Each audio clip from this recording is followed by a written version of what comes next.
យោសំការអនុញ្ញាតគ្រប់អញ្ជើញវត្តមានដ៏ខ្ពង់ខ្ពស់ពីសំណាក់អាយដាមកែវរតនៈរដ្ឋមន្ត្រីក្រសួងរាយនិងធម្មពល Today, you graduate from the American University of Phnom Penh, which is a part of a growing of academic seriousness. I would like to thank the leadership, faculty, and staff of AUPP for their work in preparing students.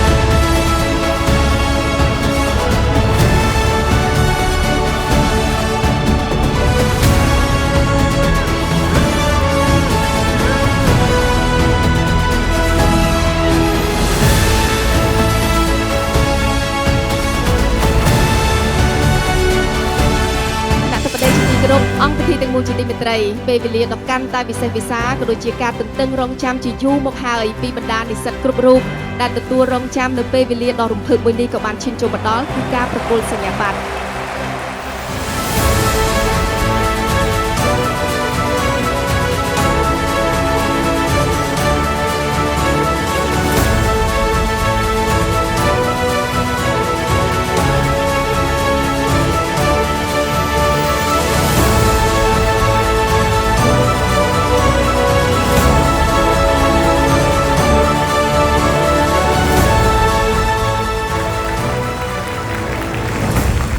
ទាំងមូលជាទីគោរពជាបន្តទៅទៀតនេះយើងឈានចូលមកដល់ពិធីប្រគល់រង្វាន់ដល់និស្សិតសាកលវិទ្យាល័យដែលបានបញ្ចប់ការសិក្សាដែលបានបង្ហាញពីភាពជាអ្នកដឹកនាំដ៏លេចធ្លោ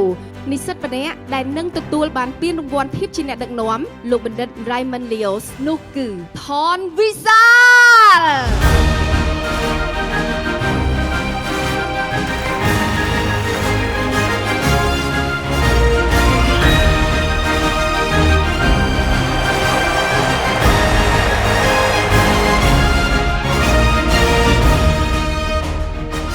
គណៈធិបតីជាទីគោរពអង្គពិធីទាំងមូលជាទីមេត្រីពានរង្វាន់និស្សិតឆ្នើមសម្រាប់ឆ្នាំសិក្សា2025របស់សាកលវិទ្យាល័យអាមេរិកកាំងភ្នំពេញ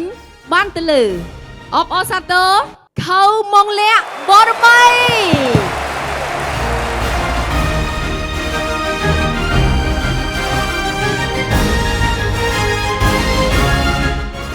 As we stand here today, there's one thing I want to share, want all of us to carry forward. And that is, as my mom has always quoted, Kluan Ti Pang Kluan from the Khmer literature novel Gulab Bailan.